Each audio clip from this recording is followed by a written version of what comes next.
Hey, everybody. Travis Justice, Ross Peterson, inside the News Radio 1040 WHO studios. We are getting ready for kickoff as the Iowa Hawkeyes are going to be taking on the Fighting Illini of Illinois. And Ross, I'm going to go out there on a limb and say it. I don't know if it's so much of a limb, but I'm going to say if Iowa shuts down the run and doesn't turn the ball over, they win this football game. Period. No, I like that.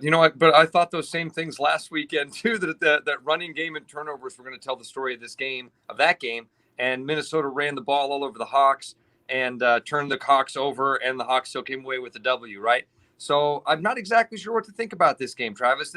My thoughts are that Illinois is a lot like Minnesota, but not as good as Minnesota. So I'm expecting the same sort of game. I think that Brett Bielema is going to follow that kind of game plan that has been successful against this Hawkeye defense these last couple of weeks, and that's run the ball, and then put as much pressure up on the quarterback as you can, which leads us back to that old conversation. I don't think Alex Padilla is going to be the difference in this game.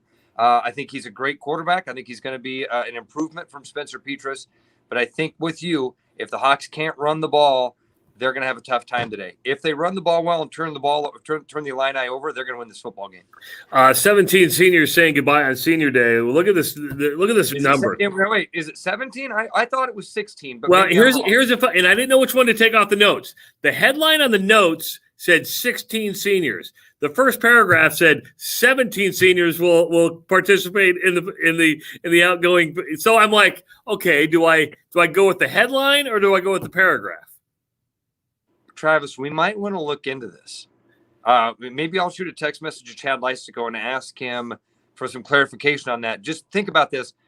What if like a Tyler Linderbaum, because I thought he decided he wasn't going to do senior day. Yeah. And I'm just using him as an example, but what if a player like that is now on? Maybe there's something to that, because I don't imagine they just miscounted. Yeah, and that was a weird part, because I saw the big headline in the notes. It said 16 seniors for and then to start the paragraph, 17 seniors will participate in.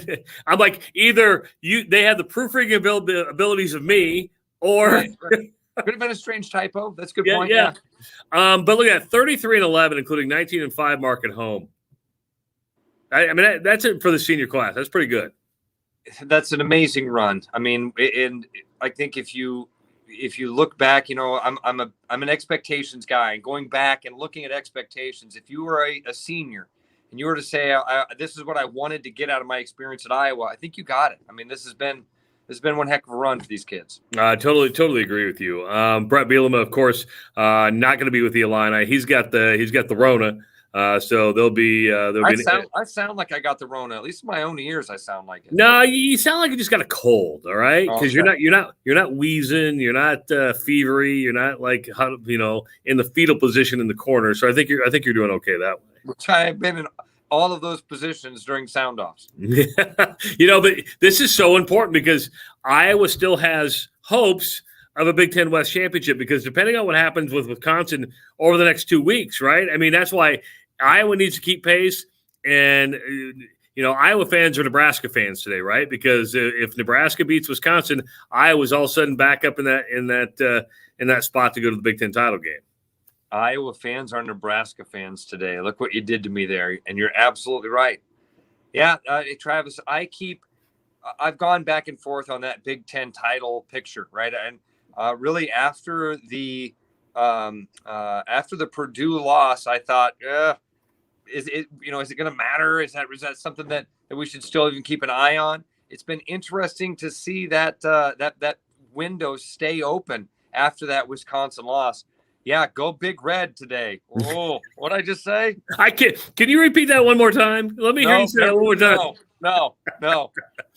John says, "Go Hawks from Greenville, South Carolina." Oh man, I've been to Savannah, Georgia. My wife and I actually thinking about going to Charleston for a weekend getaway to South Carolina, but I've never been to the great state of South Carolina. Oh, I've been to South Carolina. It's beautiful. We went to Edisto Island.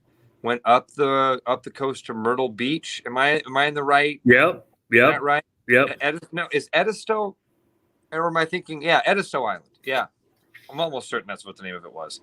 But that was in South Carolina. Beautiful. A quick update on Sound Off tonight. Ross is going to miss about the first 45 minutes, maybe the first hour of the show, because he's going to be at the Nutcracker. He's going to the Nutcracker to watch his daughter Audrey dance. She's a gumdrop fairy. Okay. How about this? I have 4 children, 3 girls, right? All adults now, except for Greta. She's a teenager. I've never in my life seen the Nutcracker. Today's going to be a first for me. I'm sorry, man. Dude, what's the story? I've asked because my co-host Chris in the afternoon was killing me for this because he's seen the Nutcracker. It's horrible. It's awful. It's the most boring thing he's ever witnessed. What's the story of the Nutcracker? Do you know? No, because I've never seen it, and I don't really care about it. I guess a better question, a first question. Do ballets have a story? I think so. Operas do, so why wouldn't a ballet have a story? That's what I thought was because I've been to like symphonies. I've seen Carmina Burana. I've seen Verdi's Requiem and loved those. Followed along, loved them. Does a ballet have a story? I feel like there's a story because my wife's telling me about all these different characters and these things that are going to happen. And okay, because I know your wife and kid aren't watching right now. No. Okay. You know what I was going to ask. Are you excited? No, I am. No, I am. Dude, I am genuinely excited about seeing my daughter up there. She had rehearsal last night. My wife kind of got some of the video of it. Yeah. I'm really excited about it. It sucks that I'm going to miss some of sound out because you know how much I love hanging out with you and. And most people who listen to the show hate me like you, so they're gonna have to. It's gonna be like a hate-filled week for first hour. So yeah, Sean will be here, so everybody will direct their hate towards Sean. It's real easy. All right, we are just about 4 or 5 minutes away from kickoff. It's the Hawkeyes against Illinois Senior Day at Kinnick Stadium, and you can listen to the game on News Radio 1040 WHO, and then sound off from 6 to 9 tonight. Brought to you by Jethro's Barbecue Sound Off. He's Ross Peterson. I'm Travis Justice. We will see you after the first quarter.